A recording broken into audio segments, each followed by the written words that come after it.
बिस्मिल्लाहिर्रहमानिर्रहीम। अस्सलामुअलैकुम। कैसे हैं आप सब? उम्मीद है कि सब चंगे भले होंगे, बहुत खुश होंगे। आज हम बनाना सीखेंगे गाजर का मुरब्बा। इसके बहुत ज़्यादा फ़वाइद होते हैं और इससे बहुत ज़्यादा ताकत भी मिलती है। तो बिना टाइम वेस्ट किए चलें जल्दी से इसको बनाना स्टार्ट करते हैं। सबसे पहले यहाँ पे मैंने 1 किलो गाजर ली है। तो यहाँ पे मैंने कुछ साबुत रखी है ताकि आपको बता सकूँ। इसको छील के अच्छी तरह आपने छोटे छोटे पीसेज में कट कर लेना है।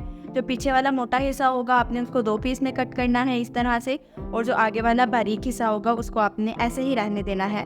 तो 3 से 4 इंच का टुकड़ा जो है आपने उसको काट लेना है। यहाँ पे इसकी कटिंग हमने कर ली है। अब इसमें ऐड करेंगे 2 गिलास पानी। ये बिल्कुल सादा सिंपल वाला पानी है, घर का फिल्टर का पानी। तो यहाँ पे पानी को ऐड कर दिया। अब इसको ढक्कन दे के हम पकाएंगे 5 मिनट के लिए। तो यहाँ पे इसको एक बॉयल आ चुका है। अब इसको हम मज़ीद 25 मिनट के लिए पकाएंगे। टोटल हमने 30 मिनट के लिए पकाना है। 5 मिनट के लिए हाई फ्लेम के ऊपर और 25 मिनट के लिए बिल्कुल लो फ्लेम के ऊपर। तो यहाँ पे 25 मिनट हो चुके हैं।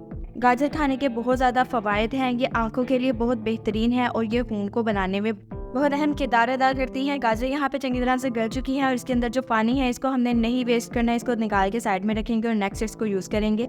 तो किसी भी बड़े बाउल के अंदर आप इसको निकाल लीजिए जिसमें आपने चीनी को मिक्स करना है। तो 1 किलो गाजर के अंदर आधा किलो चीनी ऐड करेंगे। तो यहाँ पे इसको चंगी तरह से मिक्स कर लेते हैं। थोड़ी थोड़ी चीनी डालते जाना है आपने और इस तरह से इसको मिक्स करते जाना है।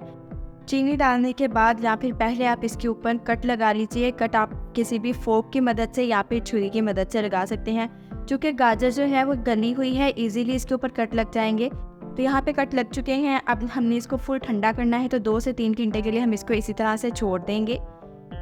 3 घंटे के बाद जो गाजर है ये बिल्कुल ठंडी हो चुकी है और जो चीनी है वो बिल्कुल शीरा बन चुकी है। तो सादे पैन के अंदर हम इस गाजर को और शीरे को ऐड कर देंगे और अब हमने इसको पकाना है।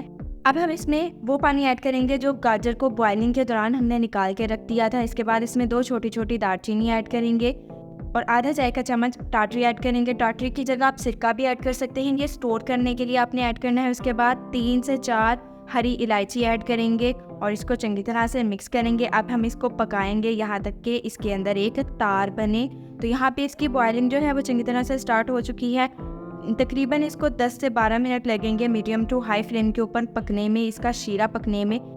तो 10 मिनट के बाद जो गाजर के अंदर शीरा है वो अच्छी तरह से जज़ब हो चुका है। गाजर अच्छी तरह से मीठी हो चुकी है। अब गाजर को हम सेपरेटली निकालेंगे और शीरे को हम मज़ीद पकाएंगे जब तक कि इसमें एक तार नहीं बन जाती।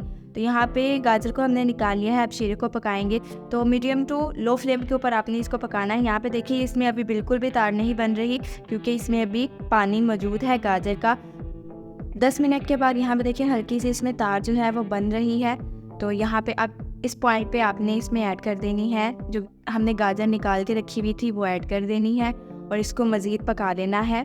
तो यहाँ पे गाजरें शामिल करने के बाद हम इसको पकाएंगे 5 से 6 मिनट के लिए हाई फ्लेम के ऊपर, ताकि जो शीरा है वो चंगी तरह से गाजर के अंदर जज़ब हो जाए।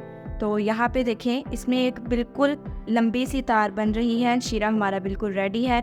जब तक ये तार नहीं बनेगी आपका शीरा रेडी नहीं होगा और जो मुरब्बा है वो ख़राब हो सकता है। तो जब तक ये तार नहीं बनती आपने इसको शीरे को पकाते जाना है। यहाँ पे गाजर का मुरब्बा बनके रेडी हो चुका है। फ्लेम को ऑफ कर लेते हैं और इसको बिल्कुल ठंडा करके डिश आउट कर लेते हैं। माशाल्लाह से गाजर का मुरब्बा हमारा बनके बिल्कुल रेडी हो चुका है। सिंपल एंड ईजी रेसिपी के साथ हाजिर है और इसके बहुत सारे बेनिफिट्स हैं। आप इस मुरब्बे को इसी रमज़ान में ज़रूर बनाइएगा और इसका भरपूर फ़ायदा उठाएं। उम्मीद करती हूँ मेरी पहली रेसिपीज़ की तरह ये रेसिपी भी आपको बहुत अच्छी लगी होगी। अगर अच्छी लगी इसको लाइक कर दें। कमेंट में ज़रूर बताइएगा किस तरह की लगी। और यहाँ पे हमारा टेस्टिंग का टाइम शुरू हो चुका है। माशाल्लाह से मुरब्बा बहुत अच्छा बना था। मिलते हैं नेक्स्ट। अल्लाह हाफिज़।